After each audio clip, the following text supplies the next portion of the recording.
तो उतार ले उतार ले उतार ले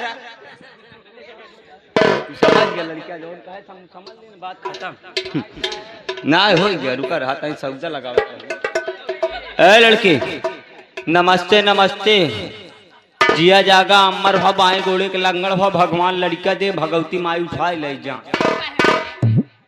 ई कहे बारे भगवती माई कहे बारे उठा ले जाए और का तू से उगू पलबू तोहरे तो लड़का ही न होई काहे है ना होई है ना आ साथ छूट गए ना करा जाइए हमारी गाँव के नाम ना लेवा करा ये बतावा सारी बात छोड़ा लेकिन ये बतावा आज इतनी रात में जिला को झामी से इस काजल रानी को इस रंगा रंगमंच पे किस लिए बुलाया गया है काहे भी ना बुलाए हैं हम ना बुलाए ये नहीं हमारे घर मालिक महोदय साहब बुलाए हैं क्या कहें कहन के का जिला कौशाम्बी वाली बुलावा और कह दे आवे बढ़िया सा डांस दिखावे बढ़िया बढ़िया गाना सुनावे आई यहाँ तक छोटा सा डांस करे बाद बढ़िया बढ़िया गाना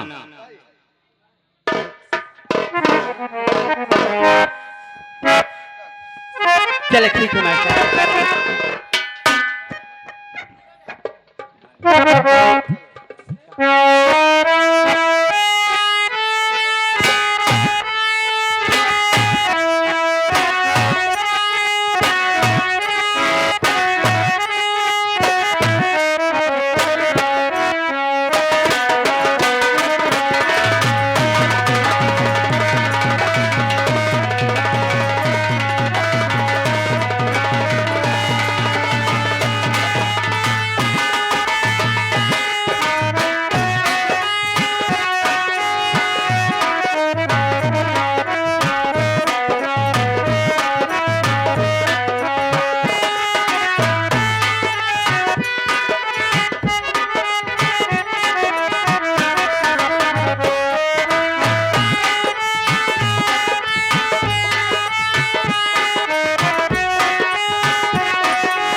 राकेश भाई के बाबूजी जिनका नाम राम बदुल है आप साहब 50 की नोट में से 11 रुपए का पुरस्कार में भैया के नमस्ते प्रणाम धन्यवाद का नाम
वाह वाह भाई वाह। मैडम जी आपने जिस अदा जिस भाव के साथ में डांस दिखाया, हाँ उसी अदा उसी भाव के साथ में सबसे पहला गाना आपके मन पसंद, फिर उसके बाद भैया बाबू जो भी फरमाइश आएगी आपको पूरा करना होगा। हाँ समय 2:30 मिनट। चलो ठीक है माँ करे जा जो कहावत तुम्हारी सब पूरी कहती है। क्योंकि जो याद रहेगी बाबूजी, जो फरमाइश आएगी आपकी जो याद रहेगी तो मैं जरूर पूरा करके जाऊंगी। ऐसी बात नहीं है, लेकिन आइए कैसे।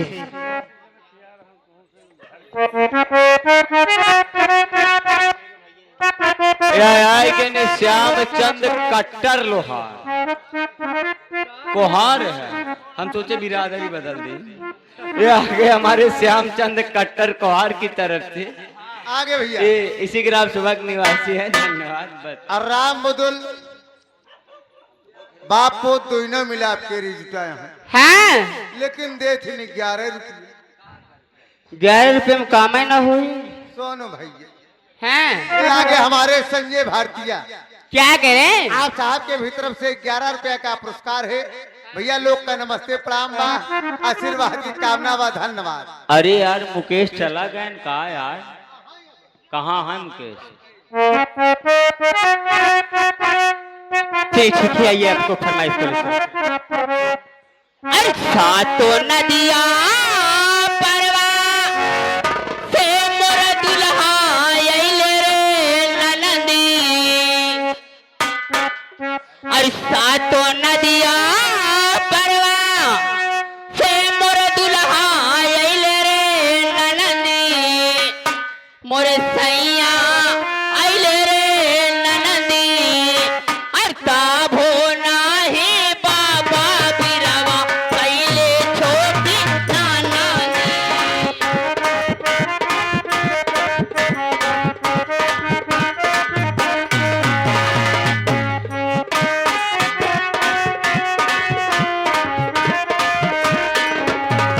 सातो नदिया परवा से मोर भैया अइले रे नानी।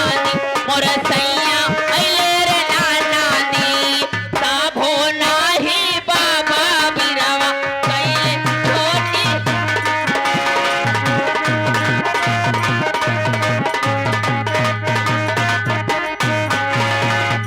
देखा है मंडौर से पुरस्कार आए बा। मंडौर से भैया की फरमाइश बा कि कुछ लड़की साजन आया कि मेरा नहीं? पार है, मिलने को दिल बेकरार है। चलिए ठीक है, इसके बाद हो जाएगी। अब जरूर कह दी भैया कुछ बहुत लड़के बेसब्री आया से कि नहीं? 11 रुपया पुरस्कार। हाँ। नमस्ते बात चल कैसे फूल लेके आए। हाँ आ गए पे आ गए क्या करता है? हमारे अरविंद भाई। ये हमारे अरविंद भाई वह बैठा है, आपन लाठी भेजन तोरे बड़े काहे के बड़े? डांस करे बिना। अच्छा 50 के नोट में से 21 रुपया पुरस्कार। कदा 10 रुपये 20 रुपये में या के तेलवा कारहिया जरे रे नाना दी। कारहिया जरे रे नाना दी। कोई से जियरा मोर जार रे छोटी।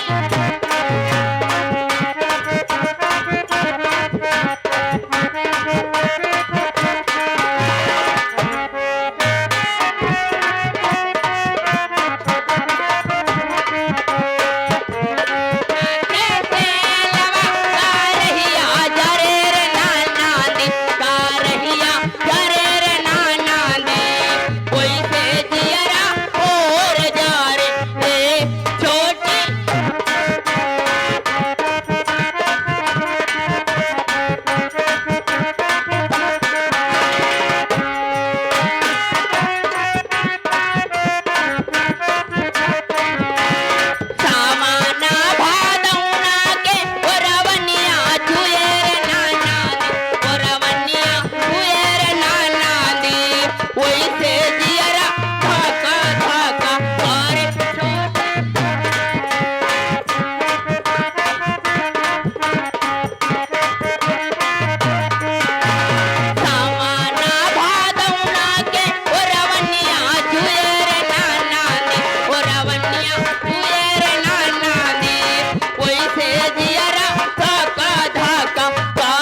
अब अंकल तुम बिलासपुर गाना देखा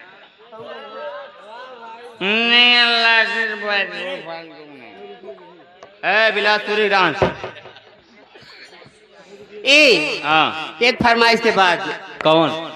बेदर्दी चुम्मा लेके चले गए। ये चुम्मा ले पहले फेसकुर फेंक दी।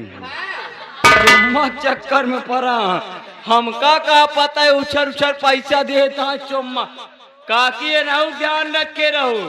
अब है ना सवेर हो तो कमरम बंद के इनका बेला नहीं हुर हुर के चुम्मा दे। ए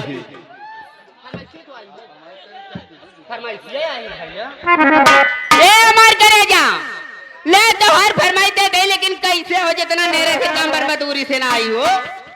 अरे सोरा ही थी मैं खोल के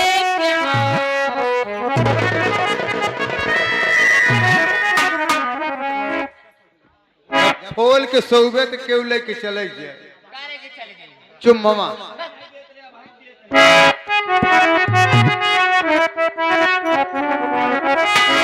अरे सोरा ही थी मैं खोल के मार बेदर्दी चुम्मा लेके चले गए।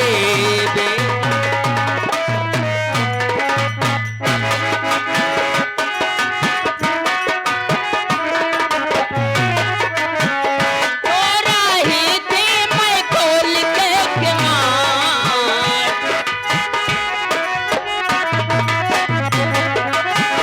सोरा ही थी मैं खोल के मार बेदर्दी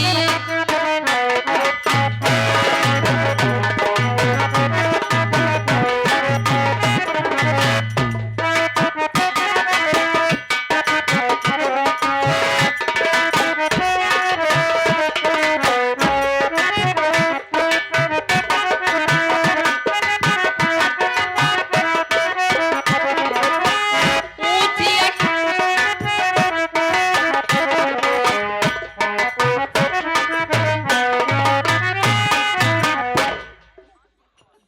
कस यार शिव प्रसाद भैया आगे।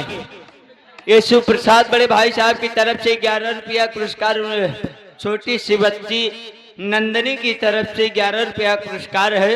और हमारे शिव प्रसाद भैया का कहनाम बा कहे नगर प्रधानी जीत जा तो पसियापुर का ठीका और कहाँ वाला हो। अच्छा चौरा वाला कहा था कि ठीका फ्री है काल से हाँ। जितना पिया लेकिन ओठ हम के दे जाया 11 रुपया चलो ठीक है कह दिया हमारे को ऐसा ऐसा जिन पिया है कि सब निपुर जाए पिए वाले तो हर 2-4 ओंठ 2-400 ओंठ कम हो जाए। अरे ऊंची अटरिया लाल के मरिया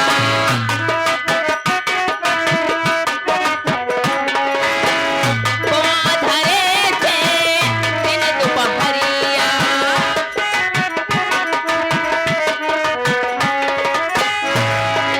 हरिया लाल के मरिया कुआं धरे से दिन दोपहरिया पहन लगे मोहे यशवन की धार पहन लगे मोहे यशवन की धार बेदर्दी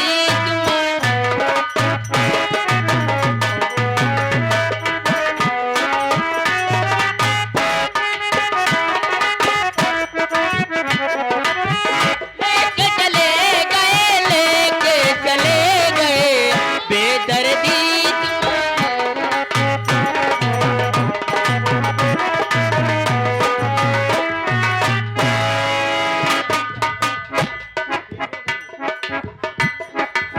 हेलो उस्ताद जी तो हर फरमाइश भैया लगाए दे हैं आ गए 56 चूरी 72 भारा आ गए बुलल पानी अरे दरिया भइल तूफानी जब से चढ़ल जवानी बड़ा मान करेला प्यार करे के हो बड़ा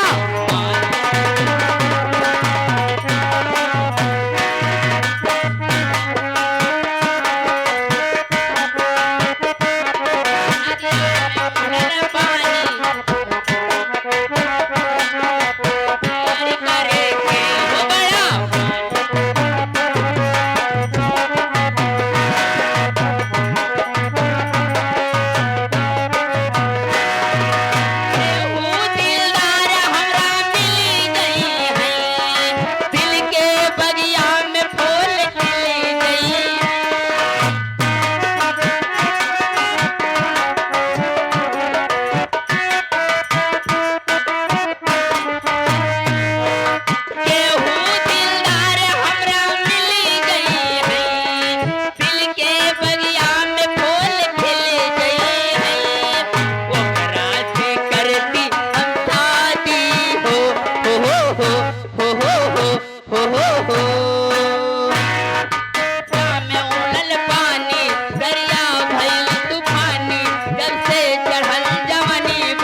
बैठा हम खुदे बड़का MBBS डॉक्टर है। बैठा बैठा हम इतना बड़ा डॉक्टर है तोहरे हम का कहते बिना ऑपरेशन के लड़के हो आई दी ए सूबेदार का रे तुझे का बता रे लागत ननकू भैया हमार डांड मार दिन पेटे मां का तो ई कौनो नई बात ये था ना सब दिन के बाद ये। कसो रिश्तेदार वह कसो रिश्तेदार अपने बहन के साथ ऐसे करता है हाँ? नहीं बहुत गंदा काम करना। हाँ पहले सुई दवाई कराओ बेचारी डांड मार दे बाहर आई परी। हाँ कसो ए मुकेश भैया एडवोकेट भैया मुकेश भैया एडवोकेट। अरे यार हमका खा पता यार तू बैठे बैठे हुआ इनके बहनी डांड मार दे है। हाँ यार बाहर आए पर ही बेचारी क्या करी रे। सूबेदार हाँ हमार बहुत तेज पेट पिराए लागे पेट पिराता है तो हम क्या करिए का बता। सूबेदार हाँ घरैया मालिक के बुलाई के हाँ चले जा डॉक्टर के लगे हाँ डॉक्टर जा तोहरे पतो पेट पिराता सुई लगवाई दा। मतलब जाई हम तोहरे अम्मा बाबू के लगे जाई हम कह दे कि तोहरे बिट्टी के पेट पिरात बाटे तोहरे बिट्टी बच्चे न जब ने तोहरे अम्मा बाबू सुने तो कहा सारे देश के हमारे बिटानिया के जीव के बिढ़ाई के सारे आई यहाँ बतावे जब ने निकारे करिए लाठी सबसे पहले हमका हनुमान बनाओ।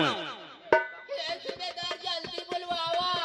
देख डॉक्टर हम बुलावे न जा डॉक्टर बुलावे बरे नहीं तो भेजा बुजुल भैया का हमारे लिए जौन काम हो ओका बताओ। हाँ उठावा खड़ी करे का हमका खड़ी कर पहले बतावे चाहे खड़ी करे के बाद होगा नहीं रे हाँ हमका खड़ी कर। अच्छा तो का खड़ी करे का है ते सुनाए कहा तू पागल घंटे को हमका खड़ी करे कहा यहाँ खड़ी करे अब है फिर मामला और गंभीर होता साला। अरे पागल हमका खड़ी कर। हाँ हो हम उल्टे पील्टा सोच ले तो का खड़ी करे का है आओ आओ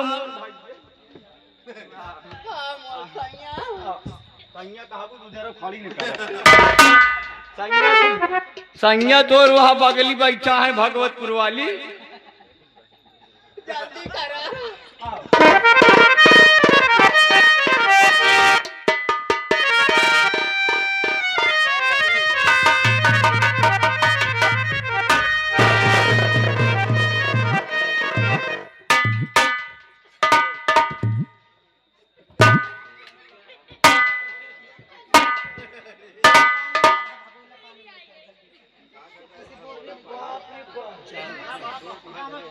अरे यार हम खड़ी करे में तनी मेहनत लागत मारे पूरा लेकिन कुछ भी हो पंचल शरीर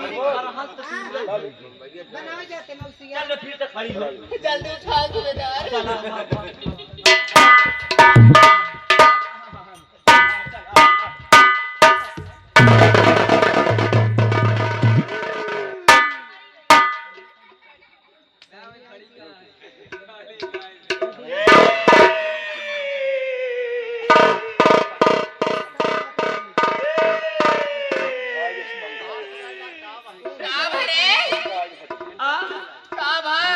हमका लागत है कौनो लौंडा हमारा डांड मारन का लौंडा नहीं या यही बनचाहा जो बना है बना मूड खराब कर दे ये नहीं मारे भला बूढ़े पुरनिया तुहार मारे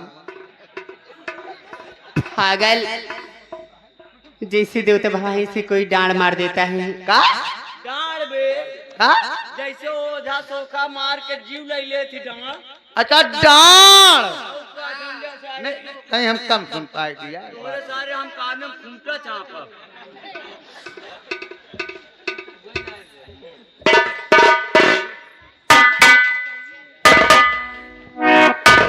राजकुमार हे घरैया मालिक के लगे चले जा तो कैदा कम से कम पतोहिया के दर्द तो समझा।